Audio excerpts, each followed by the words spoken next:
Siomra beag. Ladies and gentlemen, welcome back to Sure Look, Sure Listen, the podcast that takes a pop at culture. Sure Look, Sure Listen. Sure look, sure listen. Sure look, sure listen. Sure look, sure listen. Sure look, sure listen. Sure listen. Sure look, sure listen.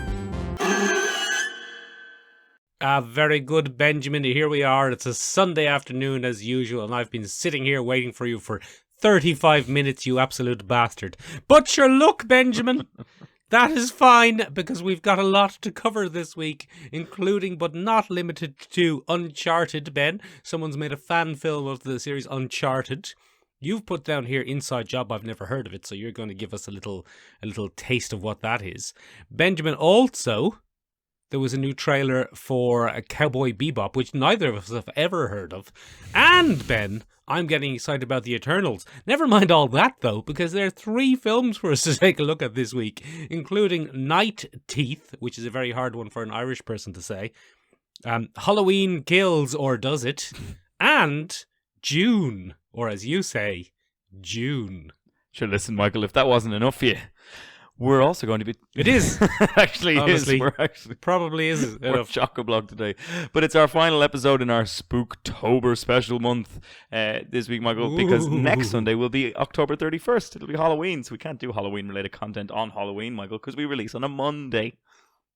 That's when we start filming our Christmas episodes. Yeah, then we're having a Christmas spectacular, a Yuletide podcasting season. But sure, listen, Michael, to finish our Spooktober, we're going to be taking a look at which witch is which, the changing description of the witch over time in media, and how it's gone from a very, very bad thing to a very, very good thing.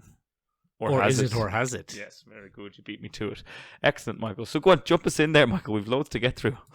We've got lots to get through, Ben. We're going to have to keep it tight. We're going to have to keep it tight and banterless this week. So expect a BuzzFeed level of crack. Benjamin. Yeah. There's a new trailer for Uncharted, Ben. I've never played a single Uncharted game, so I'm going to ask you the most important question. In the games, Ben, the Uncharted games, which I'm going to go ahead and assume you're a huge fan of, is Nathan Drake a tiny little British fellow? No, he's not. He's a rather strapping American fellow. Right. Benjamin. Yes. Would it be fair to say that Mark Wahlberg, former racist Mark Wahlberg, would it be safe to say that he looks a lot more like Nathan Drake than the tiny little British fellow Tom Holland? That's what I originally thought was happening. I thought Tom Holland was some kind of Gal Friday character who was going to help actual Nathan Drake do his biz. Yeah. Hey, you, tiny little British man, help me over here. Well, I don't think I'm going to be able to help you because I'm actually quite little. Precisely. I think that's how the film's going to go. I have the map. You've got big muscly arms. Let's go and find the treasure together. Oh, I've fallen out of an airplane. Oh, bugger me. So that's one of the most entertaining things to me, Michael, is Nathan Drake is supposed to be a bit of a brawler. Do you know what I mean? He's supposed to be able to hold his own in about fisticuffs. And anyone that Tom Holland stands next to in that trailer towers over him. Very strange, Ben. It's like casting Renee Zellweger as Lara Croft. It just doesn't work, Michael. What are you doing? She's the wrong age. She's the wrong size. She's the wrong look. What are you doing? Benjamin, yes. Luckily I have no connection to the Uncharted franchise, so this hasn't upset me in the slightest. Are Uncharted fans, Ben, I know you're a chartered member of the Uncharted fan club, are you and your people okay with this? Are you excited about it? My people, my brave, stoic people. No, Michael, the reaction has been, of course, naturally, why didn't they just get Nathan Fillion to do this? He's too old, Ben. He's too old, Michael. But originally, Michael, Nathan Fillion was in a fan film on YouTube of Uncharted, and people lost their minds over that. So unfortunately, I think the Uncharted movie's happening a couple of years too late, where that kind of fervor for the Nathan Fillion fan film, that was hard to say, is people are comparing it to that, and they're like, oh, it's not that. But in terms of quality, Michael, they're about the same. I think it looks quite good. I think it looks like it's going to be a good, if generic, action film. I tell you what, Michael, if they release it alongside Indiana Jones 5, we'll go and see it in a double matinee, Michael, and we'll enjoy that. That'll be good. Yeah. It looks like a punching and kicking and finding a lost treasure film. What? Like Pirates of the Caribbean and Pirates of the Caribbean in the Amazon, whatever that was called. And, Jungle Cruise. the Mummy. They could have got Brendan Fraser, but he's also too old. Benjamin, we're all too old now. I can't play Nathan Drake anymore. I'm too old. How old is Nathan Drake canonically? Canonically, I haven't a clue, but he looks to be somewhere in his early 30s. Right. Well, Tom Holland's only like, what, 12? 15? 13 at this stage, I think. Benjamin. I think he's like 23. Yeah, he might even be older. He might be your age, but he's only a small little young British fellow. Benjamin. Yes.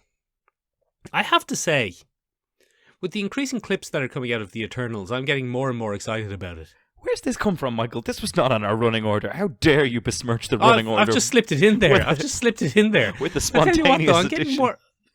I tell you what, Ben. Maybe it's buyer's remorse because I've done something silly and I've gone ahead and bought the entire action figure wave of the Eternals that's come out pre the movie. You have. Of course. So I'm a couple of €100 invested in this now. So whether it's good or not, Ben, I'm going to be saying it's good. Oh dear, Michael. Oh dear. But Ben, all signs point to good. All signs point to good. All roads, Michael, lead to Rome, and all things being well. Sure, it's directed by an Oscar winner, Michael. Chloe Zhao. Yeah, sometimes Oscar winners can make a muck of things, though, Ben, especially if it's a different genre. Remember, Ben, I don't know if you remember, but The Incredible Hulk, the first one, or was it just called The Hulk, was directed by Ang Lee. Oh, yeah, remember? He was a big deal once upon a time. Yeah, was that any use, Ben? No, it wasn't. It was fairly rubbish, Michael. It had a Nicholas Nolte in it. Yeah, it did, as a big angry man. I think that's just Nicholas Nolte. He was the absorbing dad. Ben! Yes. Back on our running order. What is a Cowboy Bebop, anyway? Michael, it's a very acclaimed Japanese anime series. Right, okay. Yes. It's about a bunch of bounty what's going on in hunters, it? Michael. It's about a bunch of bounty hunters. Oh. A pack of bounty hunters, if you will. 3 to be precise. There's Spike, who is the titular cowboy of Cowboy Bebop. Is he? Yes, it's Spike, isn't it? No, I'm not wrong. I'm not wrong. No, his name is Spike. His name is Spike. I just don't know if he is the titular Cowboy Bebop. No, it's just Cowboy. I think Cowboy Bebop is like an amalgam name, as in like Western jazz, Cowboy Bebop, kind of. I'm not 100% sure. All right. Well, that sounds a bit made up, but look, our listeners will correct us if that's wrong. Yes, very good. Because I haven't seen it, Michael. I've never watched Cowboy Bebop. I don't know a thing about it, Benjamin. But it's about a bunch of bounty hunters in space, Michael. There's a very cute corgi that they have. Very, very cute. And those bounty hunters are a ragtag bunch of mercenaries brought together with a common goal. And you have your classic kind of femme fatale who's only in it for herself. You have your gruff older gentleman who runs the ship. That's the guy with the big metal arm in the trailer. And then you've got your smooth operator, and that's Spike.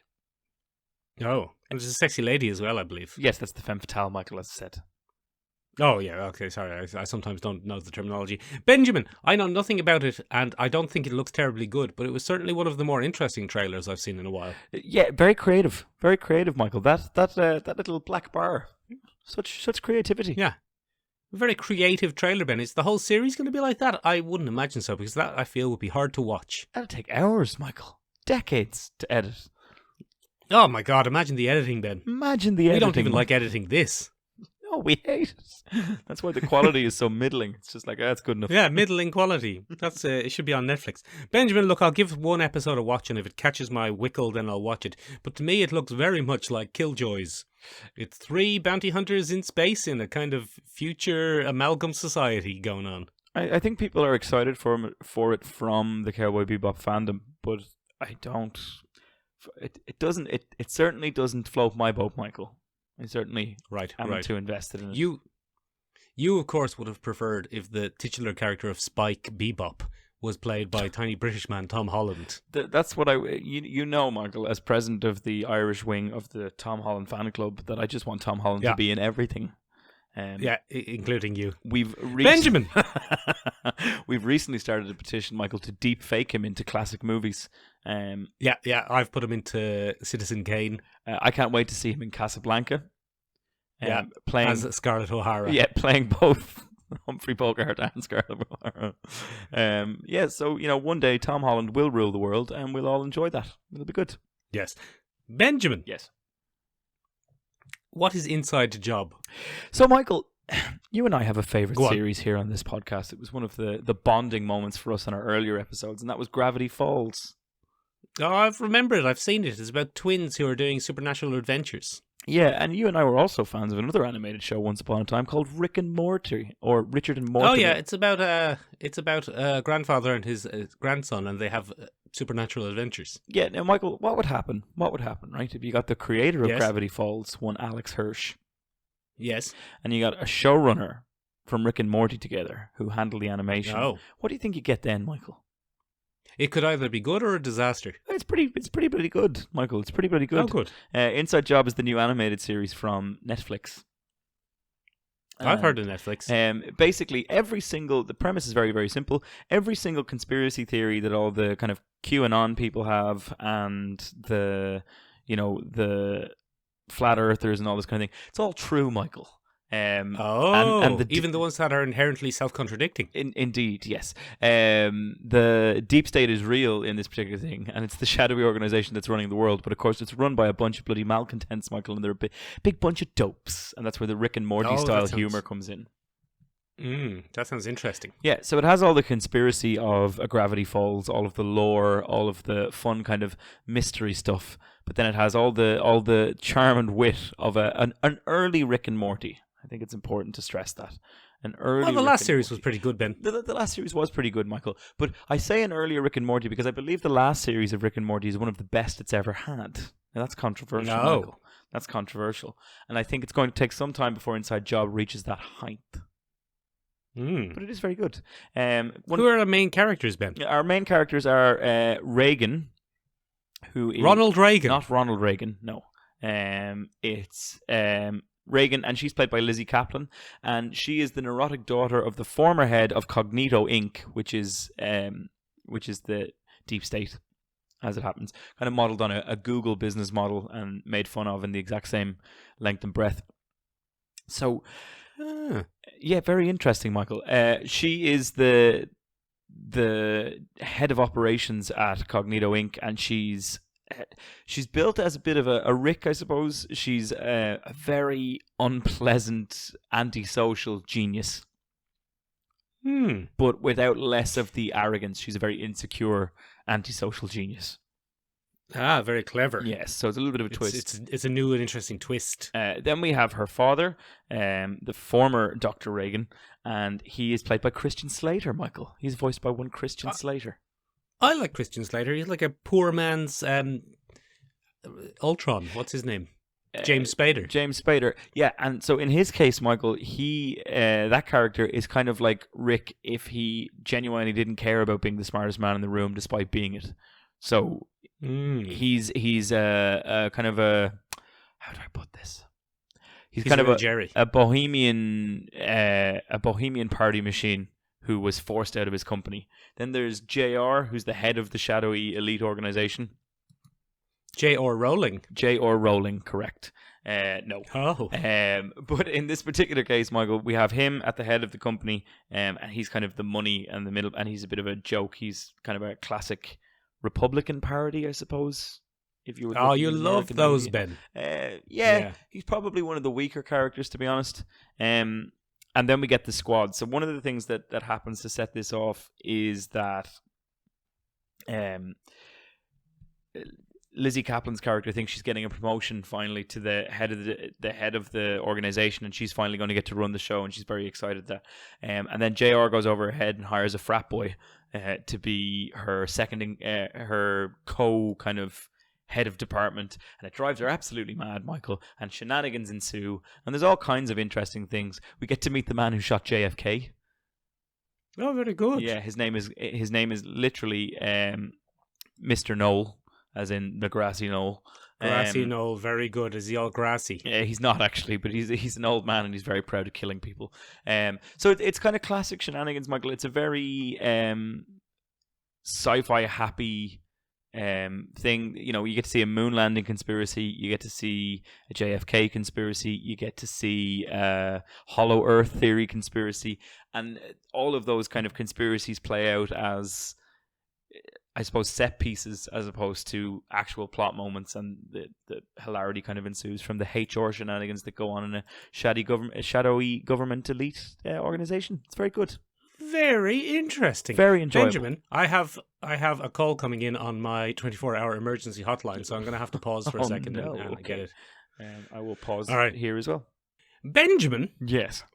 we talked about the film Night Teeth, which, as we discussed before, was very hard for Irish people to say, a couple of weeks ago. And then instantaneously it left my mind and memory. Yes, Michael, that's a common error for you. I quite often leave your mind and memory until I get in touch with you to do a podcast, and you're like, oh, yeah. Who's this bloody guy, I say? Yeah, who's this guy? And you talk to your good lady friend, and you say, do I know a Ben? Do I know a Ben? Have I ever met one? Benjamin, what is it? What's going on in it? What's Megan Fox up to? So, Michael, in Night Teeth, Right. it's very, very simple, Michael. It's Collateral meets all the dangerous vampire movies. Collateral meets Blade, Michael, might be the best way to put it. And very simply put, Michael, the reason I say that is the visuals in this film, chef's kiss. No. Delicious. LA is given a very neon color palette. It's very much styled in the classic kind of pulp feel to it. It's a very aesthetically pleasing film, Michael. And there's lots of nightclubs, and there's lots of vampires murdering people in nightclubs. And it's good. It's good. Benjamin. You'll enjoy that little part. Yes. Is there a scene where Megan Fox as a vampire sticks her thumbs into someone's eyes to kill someone, but they're too stubby and it doesn't work? No. Oh, There no. isn't, I've just thumb-shamed Megan Fox, Ben. Take that, Megan Fox. Has she got small thumbs? She's got little funny thumbs, Ben. It's her famous weakness. Is that how you catch Megan Fox? You just hold her by her thumb, and Yeah. she can't escape. Yeah. Megan Fox's thumbs are to her what my face is to me. Just a huge weak point. Just a big weak point, yeah. Okay. You know, it humanizes her, Ben. It brings her back down to us normal human level. Us normal folks. Michael, one of the things that we're dealing with in this is a kind of what is now a tried and tested vampire trope, which is that vampires are a kind of a sinister cabal that are actually running the show behind the scenes. You know, the society above the society, if you want. Oh. And LA is divided between five kind of kingdoms, and then you have your 5 different vampire lords, and so on and so forth. But it's very modern, Michael. The vampires are all very modern people. You're not getting any Nosferatus or Count Draculas hiding in the LA wings or anything like that. You're not getting any underworld style Bill Nighy's coming up out of a coffin that he's been in for 1,000 years. Yeah, you're not dealing with any of that, Michael. But what you are dealing with, Michael, is the fact that one of the few places that has resisted vampire influences is the neighborhood of Boyle Heights, Michael. And the reason that is that the Latino community in that area has discovered how to kill vampires, Michael. Oh, they're like, we're not having any of it, SA. Exactly. And initially we're introduced to Jay, who we think is probably going to be the main character, but it turns out it's his brother Benny. And his brother Benny, Michael, needs a bit of cash. So he asks his big brother Jay if he can take his big brother's driving gig for the evening, right? Uh-oh. And he gets a big fancy car, and then he becomes the Jamie Foxx to our Collateral style narrative, Michael. What was Tom Cruise's name of that? John Collateral, I think it was. John Collateral, yes. John Collateral, very good. I think it was actually just Collateral, but I'm not 100% sure. So, moving on from there, Michael. Ben. Yes. That was a good bit of lateral thinking there. We podcast professionally. So... Oh, no. Do you think we've been found out, Ben? Probably. Oh, no. People have been on to us for a long time, Michael. I don't think there's any getting away with this anymore. All right, let's just keep trucking that. Yeah. So the vampires have arranged to assassinate this Jay character because he's a very strong leader, and they don't want him around. And so the 2 lady vampires that end up in the back of the thing thought they were in the back of Jay's. They've been sent to assassinate the the wrong person. But it's bloody Benny, because they did an old switcheroo and they didn't realise. So, Michael, one of the key drives here, and we can say it without spoilers, is that Alfie Allen plays a kind of middle management vampire. And, Classic Alfie Allen. Megan Fox and... Oh, her name escapes me. Ana de Armas. It's not Ana de Armas, but it's another It girl at the moment. So Megan Fox is one of the vampire prime. She's kind of an overlord vampire. Yes. And Alfie Allen's had enough, Michael, because there's been a truce between humans and vampires for nearly a century. And Too vampires are only allowed to feed on certain people, and it's no good, and he wants it out. So he's the Stephen Dorff, I suppose, of the whole affair. Does he turn into a big bloody tornado? He doesn't. There is no bloody tornado with Alfie Allen at the center. But what happens is we get our two main vampires. We have Blair and we have... Oh, it's going to escape me. Sharon. Yeah, Blair and vampire Sharon. Sharon. Blair and Sharon. And they are familiars of Alfie Allen. They've all kind of turned each other in sequence. So Alfie Allen turned... Big Scary Vampire Lady, and Big Scary Vampire Lady turned Love Interest Vampire Lady. And what we get is those two, and they've been sent to every single vampire stronghold to assassinate the vampire lords and remove their bloodline, Michael. Oh. One of the weaknesses, Michael, of this is we cannot discern how vampire power is determined, as in, is it a matter of seniority? Are you a stronger vampire because you're a senior vampire? Are you given a special ability as a vampire? None of that is defined, and so it's not really made clear why these two lady vampires are so much stronger than older vampire covens or anything like that. But they are, for the purposes of the plot. Is it because they're sneaking up on them and they're sexy? Possibly, but it's never. It's poorly defined. Anyway, Michael, we'll go into full spoilers from here very, very quickly. All right. Well, actually, maybe we shouldn't because it's only out. We leave it? Screw it, Ben. I'm going to spoil Halloween Kills in a minute, and that's only been out for about 5 minutes. So basically, the heel and the read of the jig is love interest vampire has a change of heart midway through the night. Classic. The two. Now, this is interesting, Michael. So when I went to see Suicide Squad with my good lady friend, yes, one of the things she turned out to be a vampire. She turned out to be a vampire. One of the most exciting things for her was that Pete Davidson was going to be in Suicide Squad because she enjoys the comedy of Pete Davidson and just the overall demeanor and vibe of one Peter Davidson. Mm-hmm. So she thought, "Oh, cool! I'm going to get to see a cool superhero movie with Pete Davidson in it." And then, of course, Michael. Spoilers for Suicide Squad if you haven't seen it. It's Pete Davidson gets his face blown off in the first 5 minutes of that film. First character to die, Ben. Yes. Now, Megan Fox. Yeah. Pete Davidson's does. That broke my mouth. But we got Davidson by Megan Fox. I see. She's in it for 2 minutes, if even. Oh, that's very sneaky, isn't it? That's cunning. Very sneaky. Have they pulled a Drew Barrymore in Scream on us? Yeah, a little bit. You're You're led to believe that she's going to be a much bigger character, and then boom. Have they pulled an Emma Roberts in the Conservatives are hunting the Liberals, or the other way around? Yes, correct. Yes. What was right. that called? I can't even remember. The Hunt? Was that called The Hunt? That was called The Hunt. Or Hunted? Right. Or no, you were right. The Hunt. But yes, so we got a little bit of that. So that was mildly irking for my good lady friend, because she's also a Megan Fox fan. She was like, "Oh, okay, that's twice now."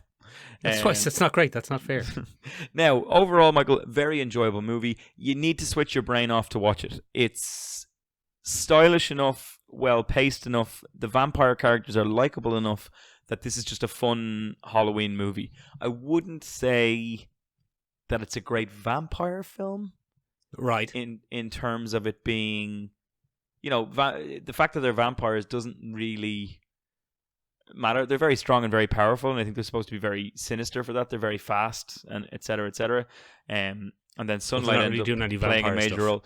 I mean, it could just be two gangsters that are sent to assassinate 5, other mob gangsters. heads or something.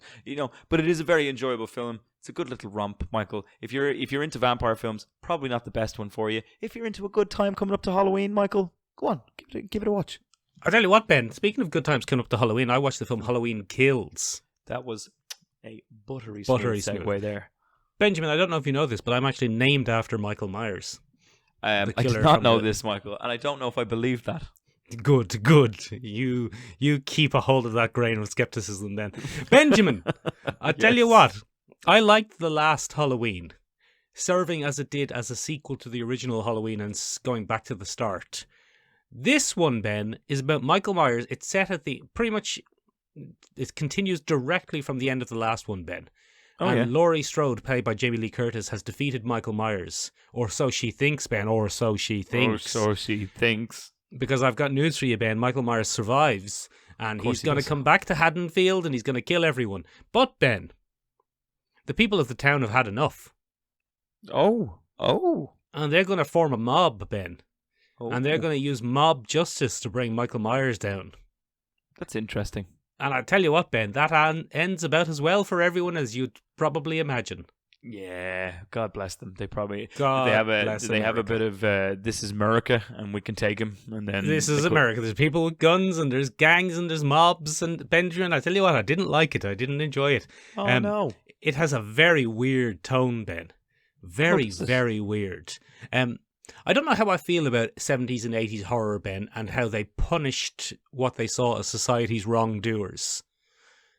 Like a biker or a yeah, gang like member or a gang member, someone having a sex, someone having a marijuana. You know, it was always people in horror films who got killed were always, in some way, as a moral tongue clicker, deserving of their death.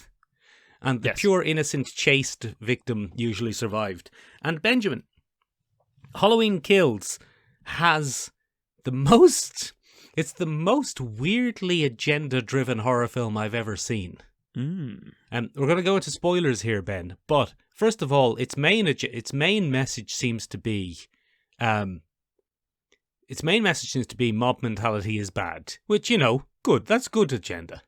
That's not good a bad agenda. Yeah, okay, fair enough. Not Rational the worst thinking. agenda. Yeah. Don't lure yourself into mob thinking. But Benjamin, in that trope, you know, it's a little bit played out. They've been doing that since Frankenstein, Ben. They have. So, poor old Frankenstein. Let me tell you, Ben, the wrong person gets killed. Yeah, people accidentally kill each other. You know, all the classics. You know, all the classics, Ben. No use. One of the weirdest things, though, Ben, is the absolute diversity of the people he kills. Oh, that's interesting. That's new. Very interesting, Ben. Okay. Very interesting. Is Michael Myers a bit of a Gen Z killer? He's like, I won't discriminate based on...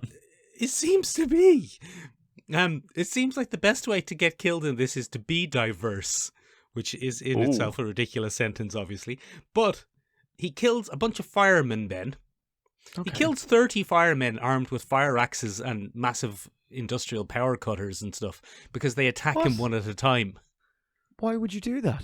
Because they're idiots, Ben. A lot of this movie, Michael Myers' success as a killer in this movie strongly depends on people being idiots. I think that's most slashers, though, isn't it? Yeah, I think it is, but this more so than most, to be honest. Okay. Like, everyone who he kills in this has done something absolutely ludicrously dumb. But he kills Ben. He kills such innocent, lovely, diverse people. Let me tell you, Ben, spoilers. We're going to go into spoilers now for the film Halloween Kills. He kills a team of firefighters. Yes. He kills a friendly, interracial, elderly couple who've done nothing to hurt anybody. Okay, that's not great. No, it's not great. He kills a modern young black city couple where the husband is a nurse and the woman is a doctor. Again, not great. Very modern, Ben. Yes. Against your expectations, against your personal Look how I expectations. subverted you. Oh, you thought the man would be the doctor. Oh, no, not at all, though. Not at all. He kills a gay couple. Okay. It's very diverse, Ben. But its message is all over the place. The other weird message about it, Ben, is it flashes back to 1978 Haddonfield. And one of the things you can say for it is the flashbacks are shot so well. And they're shot so much like a 1978 film. I was watching it. And Ben, I've seen Halloween innumerable times. I'm actually named after the main character, Michael Myers. And I was looking at it going, is this from the original film? Was it in it? Did they record this all those years ago just to have a sequel? Just to have a sequel in 2021. But Benjamin, in it, one of the cops stops Dr. Loomis. Remember Dr. Loomis, Ben? Yes. played by Donald Pleasance. Yes. One of the cops stops Dr. Loomis from executing Michael Myers once they've Yes. caught him. And the excuse he gives is, even though he killed all those people, all I could see was some mother's son. And the message seems to be that if the cops had used police brutality, everything would be fine now. But Michael, we just said that mob mentality doesn't work. Yeah, mob mentality doesn't, but police brutality might have been the way to go. It's What? very interesting, Ben. It's a very interesting film tonally. I'm not saying it's a good film, and I don't think it is a good film. It's interesting. It's interesting tonally, looking at it going, but what's the message? That sounds very messy, Michael. Very strange. It upset me, Ben. The kills in it upset me. Not in a oh no, they've killed my favorite character sort of way, but in a what are you trying to get at here, writers? What point are you making? And I don't like it. I don't like having to try and figure out a point. It's very interesting. Anyway, Benjamin, the other big film of the week. You've seen the biggest film of the week. I've seen the biggest film, arguably, of the year, Ben. I've Yes. seen Denis Villeneuve, your favourite director and mine, Denis Villeneuve's new magnum opus, Ben, Dune, or as you say, June. And I tell you what, Ben. Yeah. Let me get into spoilers here for you. Oh, we're going straight in. We're going straight into spoilers, because here's the Okay. biggest spoiler, Ben. When I bought my ticket for June, Ben, Yes. or as you say, June, Okay. on the ticket it said, showing screen 8, seat 16B, film June. June. Or as you like to say, Ben, June. And I went in and I sat down and I braced myself for the film June. And what appeared on the screen, Ben, was a film by Denis Villeneuve, June, Part 1. And I tell you what, that's not what I paid for. Those fucks. Those absolute bastards. Now, Ben, you could say, as the co-hosts of a pop culture podcast, and Ben, we're not only the hosts of this, we're also the researchers and producers. So it's not like we're just some face, No, we're not, Michael. like the hosts of PlayStation Plus. It's us. Yeah. For me, for example, my face is my weakness. But anyway, what was I Could saying? be worse. It could be your thumbs.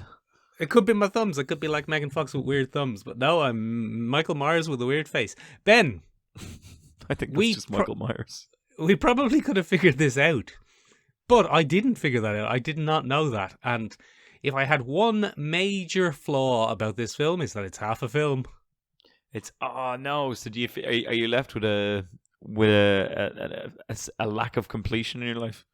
No, I'm not left with a lack of completion in my life. I'm left waiting to see the rest of the film. It's not a cliffhanger, Ben. This is not a satisfying arc. Oh no. This is like turning a film off halfway through and saying, we'll come back and watch the next bit tomorrow night. Oh But no. tomorrow night might be 2024. What? Mm. Oh, Because that's not good. the part 2 hasn't even been officially greenlit yet, Ben. Let alone filmed. It's not a Lord of the Rings where they've made them and released them as a trilogy. Michael, that He really has chaps, made half a film. that really chaps my buns. It chapped my buns, Ben. It really ground my gears like the sand of the desert planet of Arrakis. That's... Where does it end? Full spoilers. Where's the... Shall we go into where it's going to end? Full spoilers? Yeah, full spoilers. Do use the time codes down below, folks, if you don't want to hear the Time codes spoilers are down for below this. if you want to get spoilers for June. And if you've read the book, I mean, you know what's going to happen anyway. Initially, when you said that we were reviewing June, I was like, "Oh no, there'll be spoilers," and I was like, "Oh no, I've read the book." You've read the book, Ben, and Denis Villeneuve is not one for major deviations from his source material. He's not. Where does it end? It ends, Ben, with Jessica and Paul Atreides escaping the Harkonnen attack on the Atreides house, Terrible point to end and on. going into the desert and meeting the Fremen. Legitimately shite point to end on. It ends with the introduction of Zendaya's character of Shani. That's absolute bollocks, Michael. The amount Ben, it's of right in the marketing middle. she's been used in. It's just in the middle. She's mostly in it in perfume ads. Every time he closes Yeah, his eyes, the it's like dream. Zendaya's new fragrance, Sand by Zendaya. It's Spice. very strange. Now, okay, that's my major complaint out of the way. It's half a film, Okay. and I think that's fucking unforgivable, to be honest with you, because we weren't sold half a film. We were sold a full film, and it's sold half Dune. a film. But aside from that, very good. Oh, excellent. It's world building. It's Denis Villeneuve's strength at its best. It's Blade Runner 2049 taken up 10 notches. It's Okay. like the visuals, Ben, the design, the world crafting isn't. Now, I mean, most of that was done by Frank Herbert. Yes. Or Frank Sherbert, as you call him. I don't call him that. No, you don't call him that. No. No. He's not a delicious sugary dip. Benjamin. I like a sherbet. Yeah, it's lovely, orange sherbet. Ben, it's delicious. It's delicious to look at. It's delicious to look at, and it's delicious to find yourself engrossed in. Okay. It is half a film, though, God damn it. God damn it. There are changes from the book, Okay. which we might get into at a later date when we're having a deeper dive on Dune and its influence on popular culture. Because that's coming. But yeah, it's coming. It's coming down the pipe, Ben, like a big hot poo. And but this film isn't a big hot poo. It's a good film. It's a good. Okay. It's a very good half a film. My dad, Ben, when we watched films as a kid, he used to fall asleep in the middle of films, and then sometimes he'd come back and watch the second part the next night. Oh yeah. It's that as a cinematic experience. It's very good. The casting's good. The only casting that I felt was a little bit off was Jason Momoa. Oh yeah. He's who is he again? He's Duncan Idaho. Oh, Is he? Duncan Idaho. Yes, he is. Yeah, he is. No, he isn't. Is he? He's Yes, Duncan he Idaho. is. He is. Yeah. He is Duncan Idaho. He feels like he's in the wrong film. He's Why? just. What's he at? He's just playing. He's just playing. What's the name of the character he playing always Aquaman? plays? What's the name of the character he always plays? Jason Momoa. Jason Momoa, that's it. It's just like you've got all of these people and they're acting in stylized or restrained ways, and it's the far future and there's spice and all that stuff. And then Jason Momoa is also there. The actor Jason Momoa. Yeah, the actor Jason Momoa. Have you got some muscles, boy? Look at me. Have you ever seen me throw an axe? British. But other than that, it's quite good. It's Dune.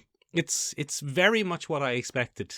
Well, that's It's good. the film Dune through the filter of Denis Villeneuve, which is good. It's a good thing. It's, I would argue, possibly a little bit too frenetically cut. Like things are happening very fast. Okay.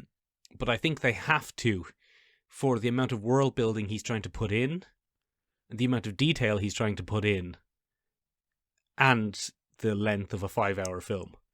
But, it's strong. It's a strong showing. It's a strong showing if you can forgive the fact that it's half a film. Does Sting make an appearance? He does not. Ah, what a waste. Lots of characters make appearances, Ben, and then, don't even get anything close to a resolution. Well, it's only half a movie, Michael, as you said. Exactly, Ben. And it's not even half a movie like the Lord of the Rings trilogy, which were 3 books originally, and so they have kind of natural ebbs and flow. Yeah. It's just chop it in the middle. Chop it in the middle, and we'll make another film. And I don't know necessarily if the next film will be as good, because I'm not sure that the Fremen part of... Well, I don't know. Maybe that's just my personal taste. I think the Fremen part is actually the weaker part of it. I think the really interesting part is House Atreides trying the to land make it... Shrek.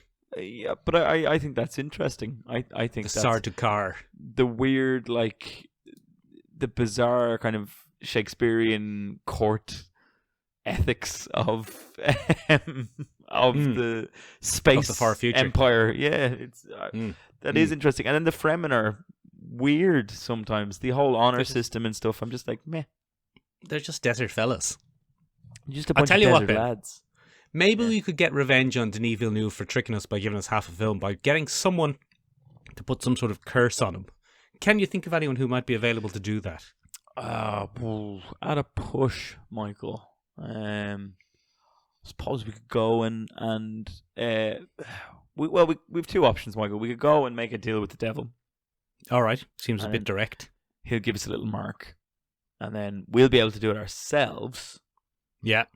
Or Yeah. or Mm. we can fight in a huge Scottish-English land war and wander around a moor until all of a sudden we see three women in the mist who are inexplicably rhyming for some reason, and then they will tell us that we will be the greatest podcasters ever, but could be Ben. undone by no one's son. That'd be interesting. Are you doing a Macbeth? Are you doing a I did a Macbeth. Are you bringing Macbeth into this podcast? How very dare you? I did a Macbeth. A curse on you, Ben. A curse upon your house. Very good.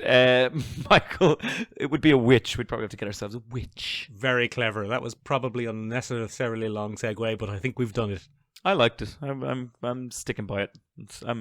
I'm here for it. Michael, this week on our final Spooktober special, Ooh. we decided that we'd dig around, Michael, because in recent media we've seen a kind of a resurgence of the witch, but in a much more positive light, Michael. Oh, they're not all bad. So I thought we'd take a little look at how that character or how that trope has evolved over time, Michael. How we've been left with a powerful, independent witch who don't need no man, so to speak. A modern sexy witch. A modern sexy witch, Michael. A modern sexy witch. So I thought we'd take a look at that, Michael. And to do that, I've been researching, Michael. I've been digging around. Bloody heck. I've been digging around. So the concept of witches, Michael, and hunting them down, it feels like that's been going on forever. Feels like that's been going on forever. But we can actually trace that back to around the 13th century, when witchcraft became a big old thing, Michael.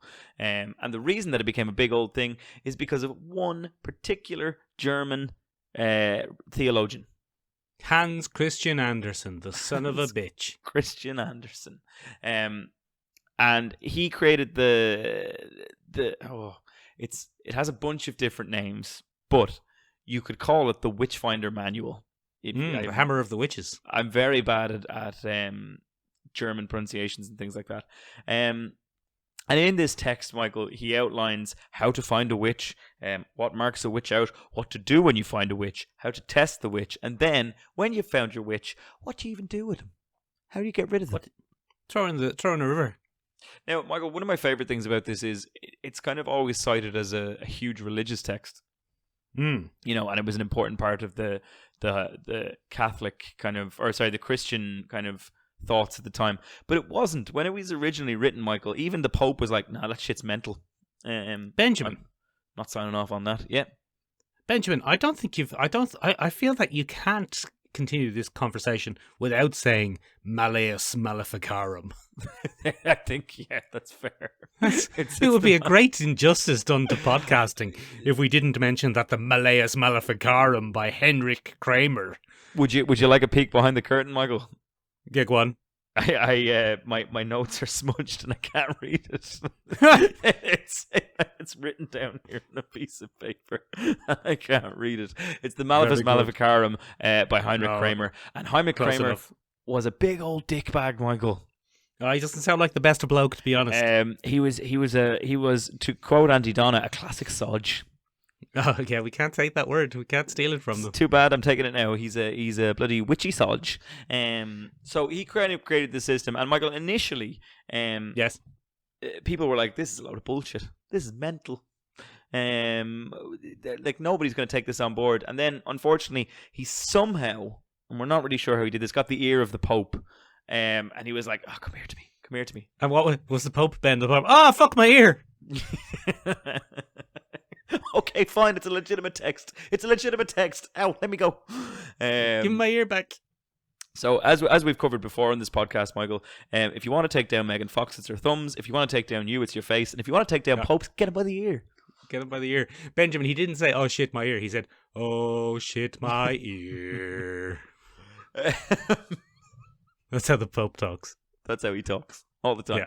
So anyway, Heinrich Kramer managed to push his bizarre anti-woman rhetoric onto the world. Yeah, today, Ben, he'd just have a podcast. Today, he'd just have a podcast, Michael. Or be a guest on the Joe Rogan Experience. Hello, ladies and gentlemen. Welcome back to episode 329 of Malleus Maleficarum. This week, we're having a look at Megan Fox's thumbs. How we know Megan Fox is a witch? Look at those thumbs.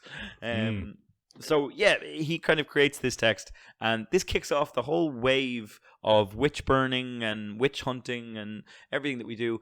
And unfortunately, Michael, as you might have guessed, there weren't any witches. There's no such thing. There weren't any, Michael. But what happened was, this became a great kind of social punishment tool for women that got a bit uppity in the eyes of misogynists. Uppity women. So what happened was, anytime you had a woman that kind of collected a bit too much power, old Heinrich would go, I reckon she's a witch. I reckon she's a witch. And then, this would happen repeatedly. And then people start going, didn't she turn you down for a date last week, Heinrich? And he's like, No, I wouldn't date a witch. What are you talking about? Have a look in this book. Have a look at this book. Maleficarum. Is that your name There's on a the cover picture there, of Is that your name on the cover there, Heinrich? No, don't look at that. Just look, there it is. So Heinrich was just a big old misogynist, Michael, and him and men like him used it as a social punishment tool. Ben. For women, yeah. Ben, and women like him.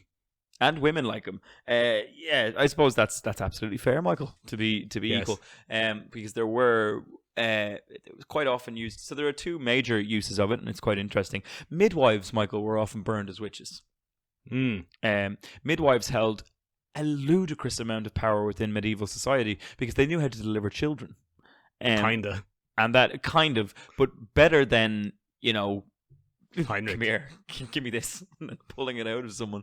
They had a little bit more knowledge, and it gave them huge social standing, and that didn't really suit a lot of bloody lords and ladies because they were like, that threatens my position, witch.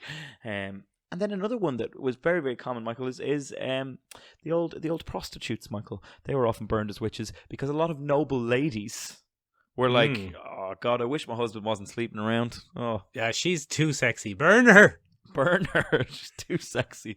That's why Megan Fox couldn't have been a witch back in the day. That's what happened to my face, Ben. Exactly. He's too handsome. Burn him. Yeah, he's too sexy.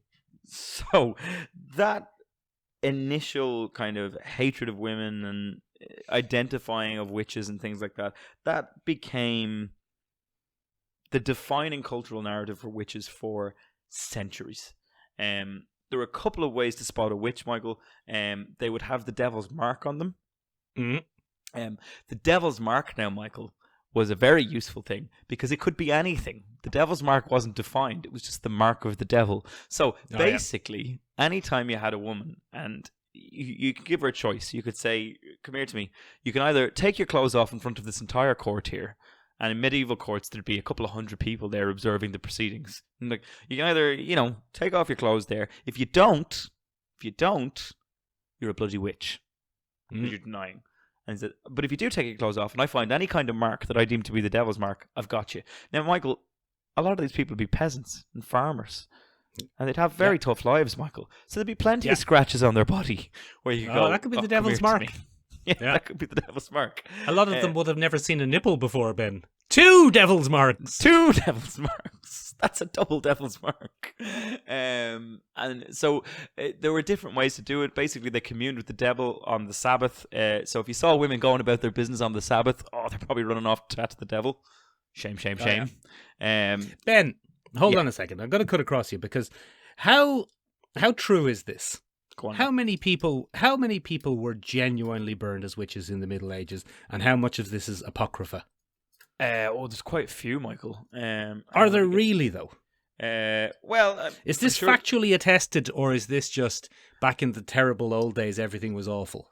The whole Heinrich Kramer Malleus thing Maleficarum. That's all attested. Yes. But in reality, were people genuinely going around towns burning witches, or were you as likely to be actually burned as a witch as you were to be killed by a vampire? That's a tough question, Michael. And I don't really. The estimated number? Go on. I can give you the estimated number. Go on. Genuinely, between 1560 and 1630, right? Right. The estimated number over Europe and I've given you the wrong range there. That was the Maleficarum. The estimated range spanning Europe and the United States for the last 500, 600 years or so. Yeah. Is 40,000 to 50,000 people burned accused of witchcraft. Burned Really? or killed. Yeah, 40,000. And that doesn't include Africa. No, it doesn't. It Interesting. doesn't. And that's All women? No, not all women. Not all women. Those accused of witchcraft. Executed for If the a man purposes gets of witchcraft. If a man gets accused of witchcraft, is it called warlock craft or is it still called witchcraft? I think it's a gender neutral term these days, Michael. I think you can just say witch. Good. I think. Oh, how progressive. How progressive, yes. So anyway, Michael, this informed opinions of witches for ages, and that's how they became the kind of evil things that we came. But in a more modern sense, we've talked about it in this podcast before. In terms of media representation of witches, the one that shaped it a lot was Frank L. Baum and the Wizard of Oz. Oh, she's green and she's got a big pointy nose and a hat. So the Green Witch is directly from Frank L. Baum's creation. So that's literally because when The Wizard of Oz came out with Judy Garland. Who, sorry? I got that wrong. Hang on. What's her name? Judy Garland. Judy Garland, thank you. I said Garner. Judy Garland, when it came out with Judy Garland... Jennifer Garner. It was one of the first films to use colour. And so to pep things up, they were like throwing colour on things. And they're like, let's just make the witch green. Let's just do that. That'd be cool. So that was a purely like scene choice and it went that way. But that interpretation of the evil witch and the kind of crone thing... Yeah, that whole Fly, my prettiest, fly. that became the defining cultural narrative from the 30s onwards, right up until the 60s. And that was helped in large part thanks to Walt Disney. Good old Walter and Disney. Snow White's witch, the haggard crone and the apple and all that. That's another kind of famous depiction of a witch. And those two kind of fused together to inform the cultural narrative for a very long time. Children's books, illustrations, etc., were informed by that, and that kind of drove the narrative. So for your classic witch of a long-nosed, warty owl one. Yeah, exactly, a long-nosed, warty owl one with stringy hair and a big pointy hat. Yeah, so that was all Disney's fault. You said witch, and that's what people thought of, and that was Disney and Wizard of Oz, and that's pretty much how that worked. Now that starts to shift a little bit as we move into the 60s, Michael. We get two very interesting things that emerge in the 60s. Number one is the woman scorned, or witch scorned, I suppose, if you want, trope. And that could feed into what we've talked about before, Michael. We talked a couple of weeks ago about Good for Her, the trope of kind of female revenge in film. Good for her in film. These films were depictions of female revenge, but very much painted in the light that, Jesus, those women are mental, aren't they? Yeah, watch out for those women. Don't piss them off. They do magic on you. So these 60s narratives of evil women returning and exacting revenge for perceived scorns is quite often the narrative. So, it's not necessarily that the man did anything wrong. It's that the woman perceived it to be wrong, and she's getting revenge, so it's unjustified revenge. So again, we've got a bit of misogyny going on there, Michael. Women, always taking things too seriously. Isn't it classic women? Isn't that a plot of Drag Me to Hell? Yes, it is. But in that, the woman is scorned by another woman. Yeah, so it's that slight of kind of overzealous revenge, if you want, Michael. Classic women. You didn't give me 50 cents. How dare cursed forever? How very dare you? Classic women always overreacting to things and putting curses on people. So yeah, it ties into the hysteria, the women in hysteria Victorian trope as well. So there's a lot of interesting things going on there. But in these films, they would quite often depict the woman as evil, very satanic, but also the second thing that emerges in that time is a recognition of the misogyny of the Catholic Church and how they ruled over women using witchcraft as kind of a branding tool. So one of the most famous examples of that is a film called The Devils, Michael, and it starred Oliver Reed in the 1960s. Good old Ollie Reed. Good old Ollie Reed and Vanessa Redgrave back in the 60s there. And that's basically all about how priests are a bunch of a-holes. Even in the 60s. Even in the 60s. Now, this was a very controversial kind of new wave cinema 60s depiction. It was so demonizing of the Catholic Church, Michael, that the Italian government at the time said that if Oliver Reed or Vanessa Redgrave set foot on Italian soil, they would be arrested for a minimum period of 3 years for their participation in the film. So those two narratives emerge, and then there's one tiny little dark horse that emerges there as well, Michael, and that's Bewitched. The TV show Bewitched, about the good TV witches. show Bewitched, and that appears out of almost nowhere, Michael. It's a spontaneous manifestation. Like magic. What if a witch wasn't a prick? And that becomes the narrative. So this continues into the 70s, Michael, and occultism begins to bleed into witchcraft heavily again, and the satanic influence. And it's not necessarily a witch who has powers for no reason. It's a witch who has powers through commune with dark forces or the devil or something like that. And that gave us films like Suspiria, the Argento Giallo film Suspiria, which was remade on Amazon, I think, not so long ago. But Suspiria is kind of a classic kind of 70s horror film, and it's got a lot of strong visuals and acid and stuff like that. So this kind of brings a resurgence of, Jesus, witches are evil, aren't they? They're always out for revenge. They're always Keep them away from me. Yeah, and it really belittles female rage. It undermines female agency, and it also defines the devil as kind of the overarching patriarchal power behind a witch. So that's really important. It was the patriarchy all along, Ben. It was the patriarchy all along, Michael. But that's a really interesting thing. A lot of these films have the devil, a male figure, providing the power. So it's not that a woman could get power on her own. She needs male kind of sponsorship to In to the do film that. Bewitched, in the film Bedazzled, the devil is a lady. The devil is a lady, Michael, but she's not a witch, so she's not relevant to this discussion. Oh yeah, that's true. So, obviously, Michael, the big shift here happens in the 1980s.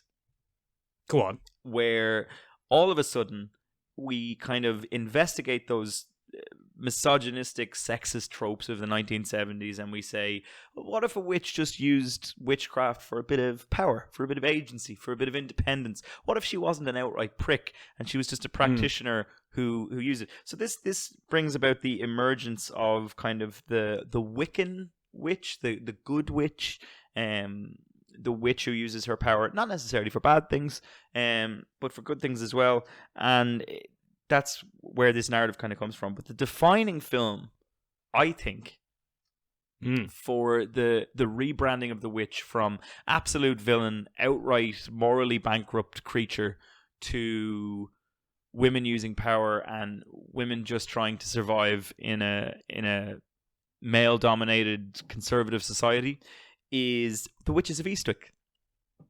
The Witches of here comes who's in that? It's Cher. Cher, yeah. Michelle Pfeiffer and Susan Sarandon. Not Goldie Hawn, yes. Not Goldie Hawn. Susan. Oh, was it Goldie Hawn? No, I think it was Michelle Pfeiffer. No, it's Michelle Pfeiffer. It is, yeah. Yeah. So this is an interesting film, Michael. Jack Nicholson plays the devil in it, or a devil-like figure called Daryl Van Horn. Because he has the horn, precisely. And he plays it in a kind of traditional Jack Nicholson fashion. I can't do a Jack Nicholson impression off the top of my head, but I would if I could. So I'm going to do a bad one anyway. But he basically rocks into this conservative Christian American town, and he's like, well, I'm the devil, and I have lots of things to say. Things like this. So, why is Alan Rickman there? He goes around and he's tempting people. Is Alan Rickman there? Did I go into Alan Rickman? I thought, I was just undermining you, Ben. It wasn't really a good point. Classic. I'm going to put a hex on you later on, Michael. Oh, no! A co-host scorned. Oh, no. So, in this film, Michael, Daryl Van Horn convinces these three women who don't know each other to join into a polyamorous relationship with him. Ooh. Oh, classic John Nicholson. And old Jackie Boy is living it up in this film, Michael. He's having the best time. He's just like, I get to play the devil. It's amazing. Da, da, da, da. But anyway, these three women live in his home, his beautiful mansion, in this conservative Christian town. And over time, they realize that they're gaining powers, Michael. Uh-oh. As a result of their commune with the devil. That's what it is. Now, instead of the women turning evil and becoming spiteful, etc., what happens is they eventually band together in kind of a bond of sisterhood. And they decide to get rid of Darrell Van Horn. So they use their witchcraft against the devil. And they kind of free themselves from this thing. So this is symbolically a very powerful moment where the devil is removed from witchcraft in this film. And it's the first time in a major mainstream narrative that happened. And it's a really interesting moment. So the Witches of Eastwick is a real watershed moment for witches. And the other thing that it does is it cements the obsession with the number 3 for witches. Now that's always been a thing. We had Hecate way back in Greek mythology. She had 3 faces. We had the 3 sisters of fate. We had the 3 witches from Macbeth. The Witches of Eastwick. Yeah, so the Witches of Eastwick. The Hallowell sisters. That becomes kind of a thing for a lot of media corporations. Then they're like, oh, okay, well that's done very well. People like witches now, so let's bloody see that. So in terms of being released, in '87 is when Witches of Eastwick was released. So it's a very very recent, I suppose, film if you wanted to look at it in a modern context of cinema or media.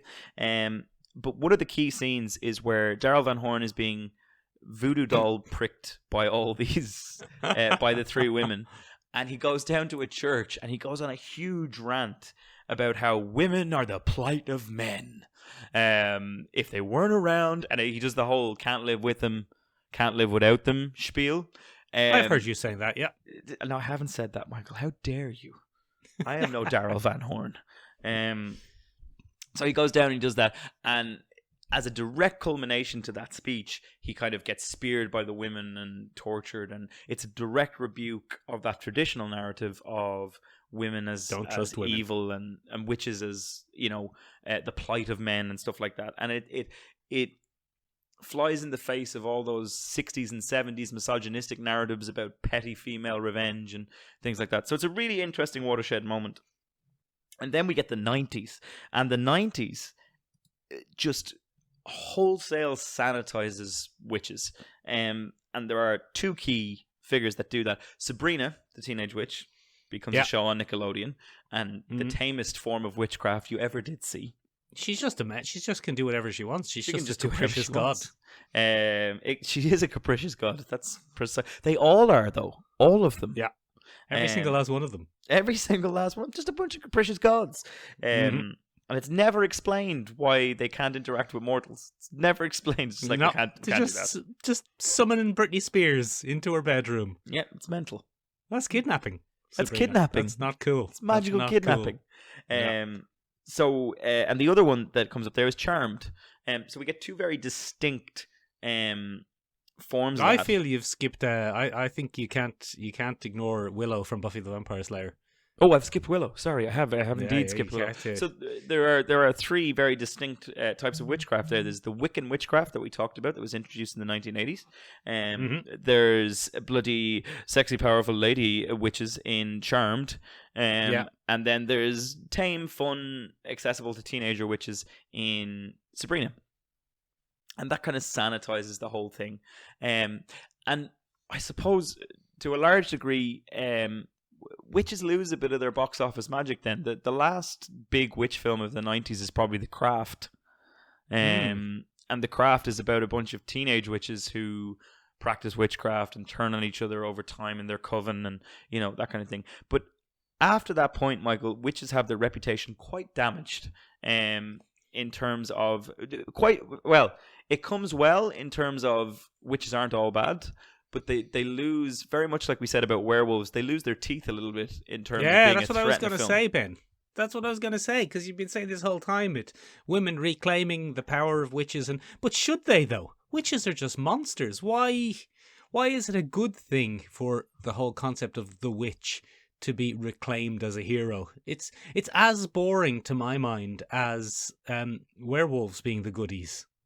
Yeah, I mean, there's a large argument to be made for that. I think very much in terms of a cultural history, witchcraft has been used as a very misogynistic tool against women.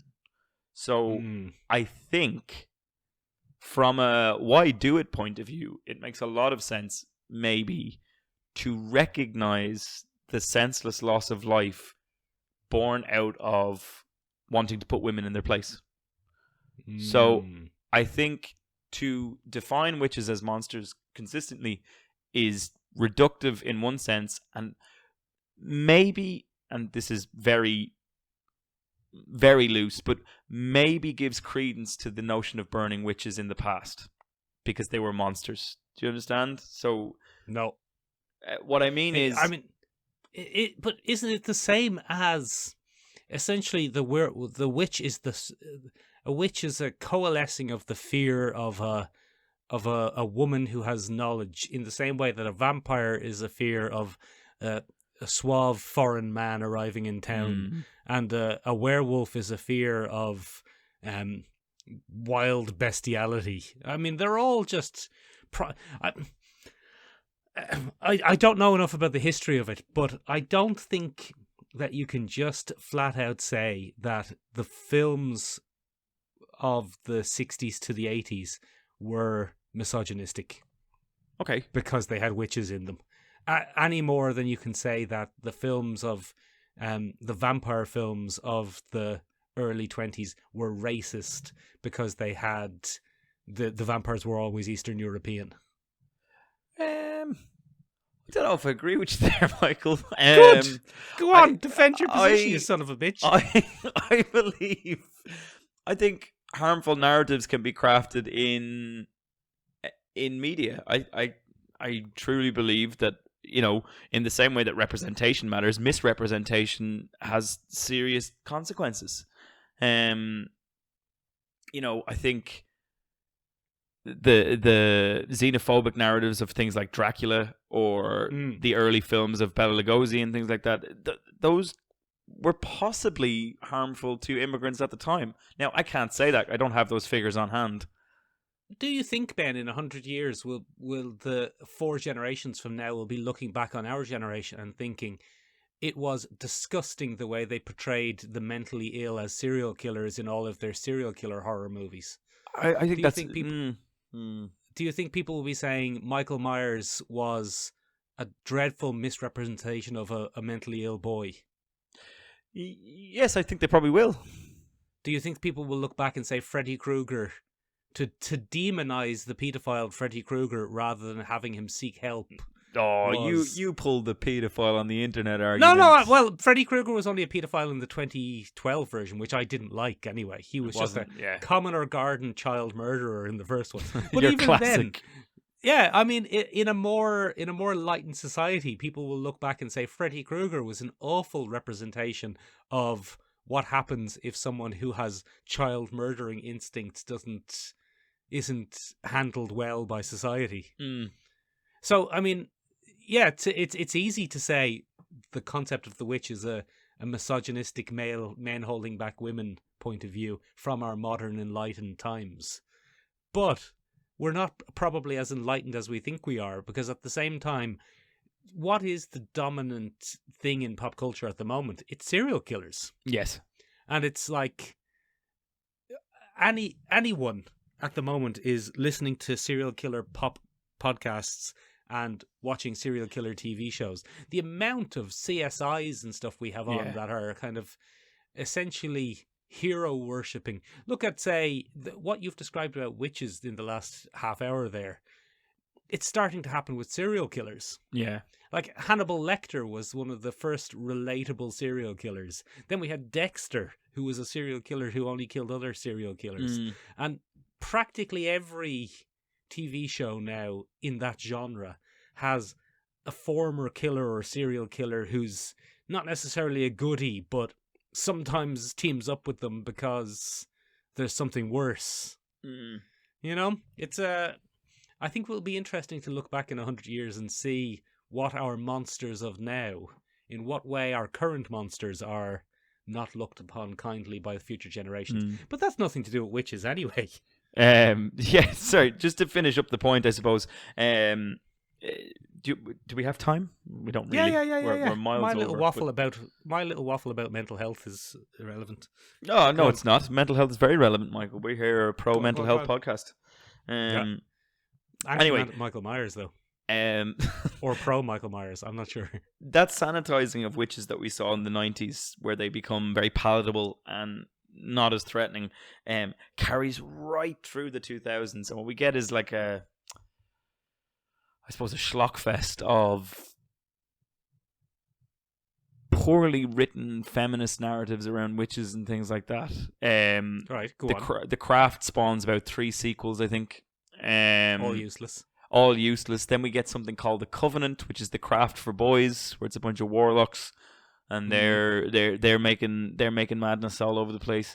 And no, thank you. Yeah, and it's we get that, but then finally, as I was reminded by my good lady friend Michael, who is a big fan of witches and very well read in modern representations of witches. She pointed out that in the 2010s, there's been a real pushback to that super threatening witch, and we're finding a balance again in that, as you were pointing out, they're not all good at all. Witches become monsters or representations of that kind of thing. So one of the ones that she cited to me was American Horror Story, Coven. Yes, American Horror Story Coven, which I rewatched large parts of for this episode, and now we have completely not talked about. I'm so sorry. Do you want to spin your wheels there? No, it's good. It's interesting. It has every type of witch you could imagine. It has just the proper, just evil, baddie witch, but it also has witches as metaphors for women coming of age. It has witches as metaphors for lesbianism. It has witches as metaphors for women's solidarity, and also, lots of horrible stuff like a man having a bull's head sewn onto him. It's not great. No. So one of the things that we saw really move forward was Sabrina. So Sabrina got rebranded in the 2010s, Michael, and then we have the Chilling Adventures of Sabrina. Lots of devils. Yeah, devils everywhere. Devils everywhere. Much less everyone's a capricious god in that. Some people are very capricious gods and other people are just weak. It seems to be the narrative of that one. I mean, but the power level of the characters in the Chilling Adventures of Sabrina are, in general, way lower. Yeah. Sabrina Spellman in the 90s sitcom was capable of universe-changing levels of magic with the twirl of a finger accidentally. It's true. It's true. Not great. But then the one that probably sparked this topic for us, Michael, was looking at the Fear Street series.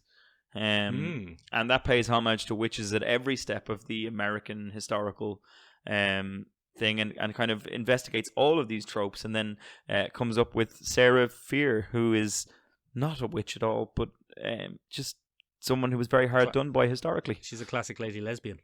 So that's really all our thoughts on witches, Michael. Have you anything to add there? Bayonetta's also a witch. Bayonetta is also a witch. You just wanted to throw that in there. Her catsuit is made of her own hair. Her own hair, yeah. It comes off and gets you. That's real weird. And then she gives you a sexy spank on the bottom. Lowering the tone as usual, Michael. Ladies and gentlemen. I didn't just lower the tone now. Yes, Earlier on I said there was hot news coming down the poop chute at us. That's true. A steaming hot chunk of news. So, ladies and gentlemen, what do you think of representation of witches in the L media? What films would you cite as examples of great evil witches and great good witches? What kind of things would you have? Blair Witch Project. There's a bunch of ways you can get in touch with us, ladies and gentlemen. The film The Witch. You can find us online at www.seomrabeag.com, seomrabeag.com. Means tiny room in Irish. You can find us on Instagram at Sure Look, Sure Listen Podcast. Means Sure Look, Sure Listen in English. It does indeed. You can find us on Twitter at ListenSure. Nothing to say about that. Nothing to say about that one. But, ladies and gentlemen, the best way to get in touch with your two favourite co-hosts on a middling to okay podcast is get up on that Discord, baby. Hop up on it. Get up there. Get up on it. Yeah. ladies and gentlemen, you can join us again next week, where we'll be taking a look at No More Role Models, the strange fetishization of American Psycho and the obsession with serial killers in pop culture, which is a really interesting thing. You've made a really buttery smooth segue into next week's topic. Accidentally. Accidentally. Shit. Mick came up with this topic. There seems to be a strange resurgence in the love of Patrick Bateman. So we'll be taking a look at that phenomenon and why it might be coming in. So join us then, ladies and gentlemen. That's it from us this week. Have a wonderful Halloween.